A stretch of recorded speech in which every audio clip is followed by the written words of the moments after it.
Actually ये झारखंड के जो स्थानीय निवासी स्थानीय 75% एक्ट है उस पर ये लोग बात करने आए थे कि रामगढ़ ज़िले में जितने एम्प्लॉयर हैं वो इस एक्ट का पालन कर रहे हैं कि नहीं कर रहे हैं। तो हमने इन्हें अभी की जो वस्तु स्थिति है उससे अवगत कराई और हमने एश्योर किया कि इस एक्ट का अनुपालन हम लोग अशरा से करेंगे और यहाँ के जो लोकल बेरोजगार बच्चे हैं हमारे सबको फायदा दिलाया जाएगा। तो पारित हुआ था विधानसभा में कि स्थानीय लोगों को 75% का रोजगार मिलेगा। किसी भी निजी कंपनी में, किसी भी निजी प्रतिष्ठान में, जहाँ पे भी 10 लोगों का जहाँ संस्था चल रहा हो या ऑर्गेनाइजेशन हो या 10 लोगों का कोई भी प्रतिष्ठान हो, चाहे वो कपड़ा का ही दुकान हो, सिनेमा हॉल हो, दवा दुकान हो। और Ramgarh actually industrial based area है। यहाँ पे लगभग 200-300 फैक्ट्री है। उसके बावजूद भी यहाँ स्थानीय लोग रोजगार परक नहीं है।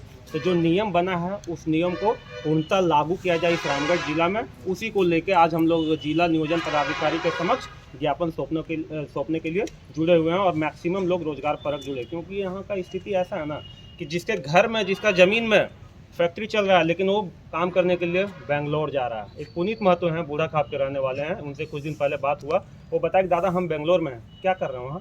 बोले नहीं काम करने आए। बोले क्यों?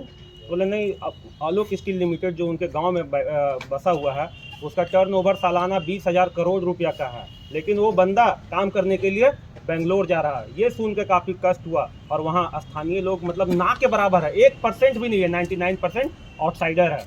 तो स्थानीयों को प्राथमिकता नहीं, जमीन उनका, जगह उनका, धूल गर्दा वो लोग खा रहा है, कैंसर से पीड़ित वो लोग हो रहा है, आँख से अंधा वो लोग हो रहा है, तरह तरह का बीमारी झेल रहा है, लेकिन रोजगार नहीं दिया जा रहा है। इन्हीं सब मांगों को लेकर आज हम लोग जिला नियोजन पदाधिकारी के समक्ष पहुंचे हैं और स्थानीयों को रोजगार पे प्राथमिकता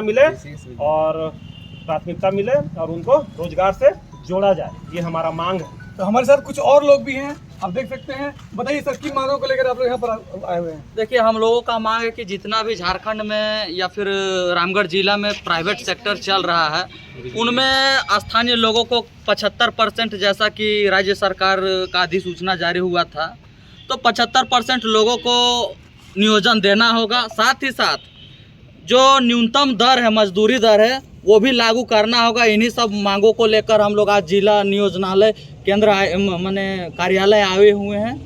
और कहीं ना कहीं लोगों को इनडायरेक्ट तरीके से लोगों को मजबूर किया जा रहा है कि आप प्रवासी मजदूर बनिए, क्योंकि न्यूनतम दर लागू ना होने के कारण से बहुत सारे ऐसे लोग जो बाहर जाने के लिए मजबूर हैं, लोगों को भेजा नहीं जाता। लोगों के यहाँ है वैसा साधन संसाधन है कि लोग यहाँ पर अपना काम करके और अपना जीविका पालन कर सकते हैं।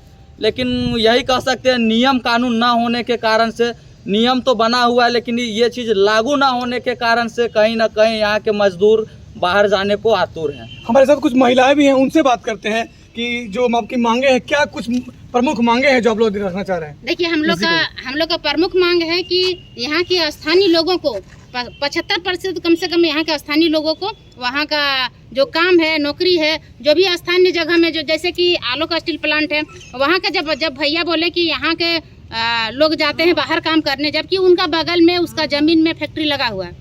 तो कहीं न कहीं हम लोग के साथ तो ये धोखा हो रहा है कि झारखंड में रहने वाले जिसका ज़मीन में, जिसका बारी में, जिसका घर में फैक्ट्री लगा हुआ है वो बाहर जाते हैं। तो ऐसा नहीं होना चाहिए कि झारखंड में आके बाहरियों राज करें।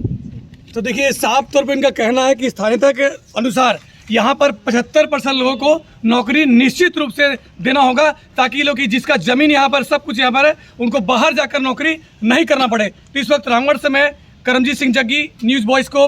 हम लोग का नाम का तो हमारे सरकार है माननीय हेमंत सोरेन 75% आरक्षण दिए हैं, लेकिन ना ही हमारे मजदूर और ना ही ठेकेदार, ना कॉन्ट्रैक्टर लेबर, किसी तरह का कोई व्यवस्था हम लोग का विस्थापन या रैयत को हम लोग को आज तक नहीं मिला है।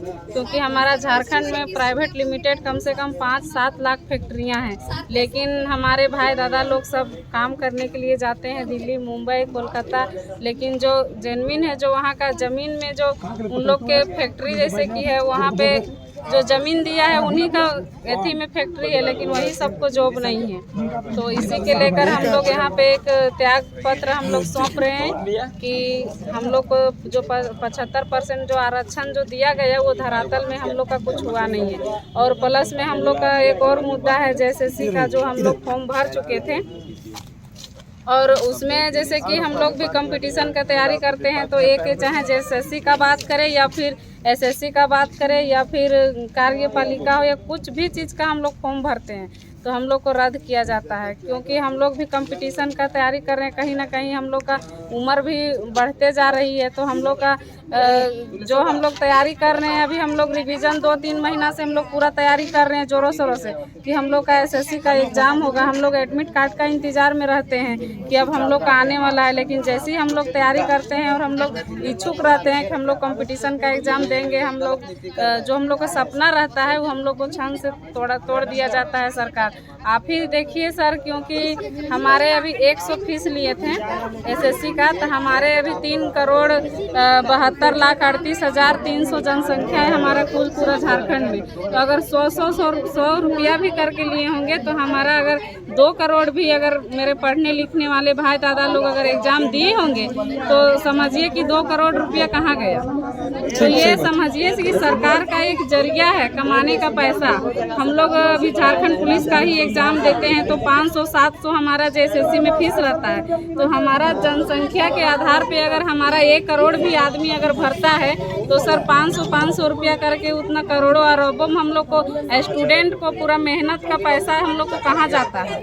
ये सरकार से हम लोग को हिसाब है कि हम लोग इतना मतलब कष्ट से हम लोग का मजदूर माँ बाप हम लोग को फीस देते हैं भरने के लिए। बहुत ऐसे बच्चे हैं कि फीस के कारण वो फॉर्म भर नहीं पाते हैं, फॉर्म फिलअप नहीं करते हैं कि फीस इतना ज़्यादा है। हम लोग JSSC का हम लोग हर एग्ज़ाम हम लोग 700-500 का हम लोग राशि में भरते हैं एग्ज़ाम का, रद्द किया जाता है। तो हम लोग को सपना को इतना तोड़ा जा रहा है कि क्यों तोड़ा जा रहा है हम लोग का सपना को। सामने ही में हमारा उड़ीसा में है, उड़ीसा में हर इतना एकदम नियम जो भी है नियम वहाँ का लागू इतना अच्छा से हुआ है कि वहाँ पे हर एक चाहे नियोजन का बात हो वहाँ का सरकार खरा उतरती है, तो हमारा सरकार खरा क्यों नहीं उतरती है। बिल्कुल, झारखंड सरकार से यहाँ के अभ्यर्थियों का सीधा सवाल है कि मान लीजिए कि जैसे कि एक विद्यार्थी अगर 500 देता है, लगभग नहीं तो लाखों में उसका फॉर्म भरा जाता है, तो इतना करोड़ रुपये का हिसाब आखिर कौन रखता है। बिल्कुल सही बात है, इतना ज़्यादा फायदा जो सरकार को पहुंचता है उसका भी पता लगाना बहुत जरूरी है। जो है हमारे साथ कुछ और लोग भी है। समिति का हम लोग झारखंड सरकार का जो नियम है कि जहाँ भी कल कारखाना हो, प्लांट हो, छोटा ये बड़ा जहाँ भी हो, स्थानीय लोगों को 75% रोजगार वहाँ के निवासियों को देना है। लेकिन ये कानून जितने भी रामगढ़ जिला में इंडस्ट्रियल एरिया है कहीं पर इनका नियम का पालन नहीं हो रहा है। हम लोग इनसे मांग करने आए हैं कि अविलंब उस पर कानून को पालन करें और स्थानीय लोगों को रोजी रोजगार देने का काम करें। जिस तरह से उन लोगों ने जमीन दिया, पानी दिया, बिजली जिस तरह से अपना दे के प्लांट को बसाने का काम किया, लेकिन आज देखिएगा चाहे वो जिंदल हो, चाहे NTPC हो, चाहे माँ छिन्नमिस्त्री के प्लांट, जितना भी आयरन प्लांट हो या जितने भी प्लांट हो रामगढ़ जिला में, कहीं इस चीज़ का पालन नहीं हो रहा है। विगत दिन आप देखे होंगे कि बिहार फाउंड्री में मजदूरों के साथ भी कहीं सेफ्टी का कोई सुविधा नहीं दिया जा रहा है। बार बार घटना घट रही है, मजदूर का मौत हो ये लोग देने का काम कर रहा है, लेकिन सेफ्टी नाम का कोई चीज़ नहीं है। और यहाँ के जितने भी स्थानीय जनप्रतिनिधि है, चाहे विधायक हो, मंत्री हो, सांसद, किसी तरह का कोई मतलब नहीं है कि यहाँ लोगों को रोजी रोजगार मिले। सिर्फ अपना विधायक मंत्री बनाने के बल के चक्कर में वो लोग हैं और यहाँ के लोगों को मरने के लिए छोड़ दिया गया है। आप कुछ दिन देखिएगा बिहार फाउंड्री में एक मजदूर का मौत हो जाता है, कोई खड़ा होने का नाम नहीं लेता है, खराब होता है, जो भी केसेस के लोग होता है उनके हाथ में जहर देने का काम करता है। कल परसों देखिएगा पतरातू पर घटा। अगर ये कड़ाई से नियम लागू रहता तो इस तरह का व्यवस्था प्लांट लोग नहीं कर पाता। कहीं न कहीं यहाँ के नेता मंत्री विधायक सब मिले हुए हैं, प्लांट से इन लोग को पैसा मिलता है इस तरह से, इसलिए आप लोग लगा उन पर नहीं लगा पा रहे हैं। और अगर इस तरह से रवैया रहा तो हम लोग इस तरह को नहीं चलने देंगे। जिस तरह से हम लोग बिहार फाउंड्री में घेरने का काम किए, भरपूर किए, इस तरह पूरा रामगढ़ जिला में घेरने का काम करेंगे और ये सब कड़ाई से लागू करवा के हम लोग यहाँ के स्थानीय लोगों को 75% आरक्षण देना ही पड़ेगा निश्चित रूप से। और इसी के आलोक में अभी हम लोग DC के कार्यालय में भी ज्ञापन सौंपने जा रहे हैं। यहाँ सौंपने के बाद हम लोग DC ऑफिस भी जाएंगे। निश्चित रूप से कह सकते हैं कि हाल के दिनों में एक पखवाड़ में आप देख सकते हैं